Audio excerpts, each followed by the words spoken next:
Aqalka looga arrimiyo magaalada Oslo ee caasimadda waddanka Norway ayaa ku jira qabanqaabo aad u xooggan, taa oo loogu diyaargaroobayo in munaasabad aad u ballaaran oo lagu daawan doono ciyaarta 28 sano kadib dhex mari doonta xulalka Norway iyo Brazil, kuwaa oo ku hartami doona koobka adduunka wareegga 16, waxayna maamulka magaalada isku diyaarinayaan in barxadda weyn ee ku taalla aqalka looga arrimiyo Oslo lagu qabto munaasabadan oo ay dadweynaha si guud uga soo qayb galaan kuna daawadaan ciyaartan qiimaha badan oo 28 sano kadib ay isku hardin doonaan Norway iyo Brazil wareegga 16 ee koobka adduunka. Xildhibaan ka tirsan golaha deegaanka magaalada Oslo ee caasimadda waddanka Norway oo ka soo galay xisbiga Høyre laguna magacaabo Mahmed Kan Inan ayaa ku warramaya in munaasabadan ay muddo dheer ka fikirayeen, waxa uuna sheegay in ay hadda si buuxda isugu raaceen in ay ka dhacdo xafladan aadka u weyn oo ay dadweynaha qaybahooda kala duwan ka soo qaybgali doonaan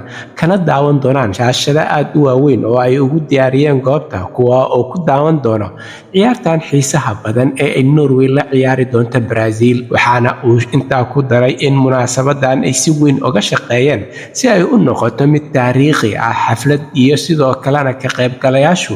ay aad ugu qancaan munaasabadan iyo sida quruxda badan ee loo agaasimay. Waxa uuna xildhibaan Kan sheegay in ay aad ugu faraxsan yihiin in ay ka soo qayb galaan carruurta, qoysaska kala duwan, dhalinyarada iyo guud ahaan qaybaha kala duwan ee bulshada ku dhaqan magaalada Oslo ee caasimadda waddanka Norway si ay u daawadaan ciyaartan qaranka Norway qiimaha badan ugu fadhido. Waxa uuna sheegay in ay kaalin mug leh ka qaateen bangiga Sparbank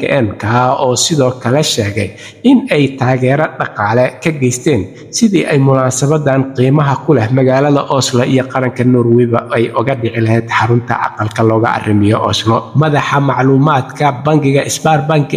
Marty Goblen ayaa isaguna waxa uu sheegay in bangi ahaan ay ku faraxsan yihiin in ay ka qayb qaataan munaasabadan qiimaha badan u leh qaranka Norway iyo xulkiisa. Wuxuuna sheegay in uu ku faraxsan yahay in dadweynaha Oslo ay meel aad u baaxad weyn loogu diyaariyo sidii ay u daawan lahaayeen kulankan adag ay Brazil Norway kaga hortagi doonto. Waxaana labada xul ee Brazil iyo Norway kulankoodii ugu dambeeyay ee koobka adduunka ay ku wada ciyaareen magaalada Paris ee caasimadda waddanka Faransiiska, koobkii adduunka ee halkaasi lagu qabtay 1998 markaasoo ay Norway 2-1 ku garaacday xulka qaranka Brazil. Waxayna 28 sano kadib mar kale Norway iyo Brazil madaxa isdari doonaan wareegga 16 ee koobka adduunka maalinimada Axadda oo ku beegan 5 bisha July. Waxaynu u rajaynaynaa haddaynu nahay bahda Somali Voice Norway in Norway mar kale ay Brazil ku garaacdo sidii ay horeba ugu garaacday 98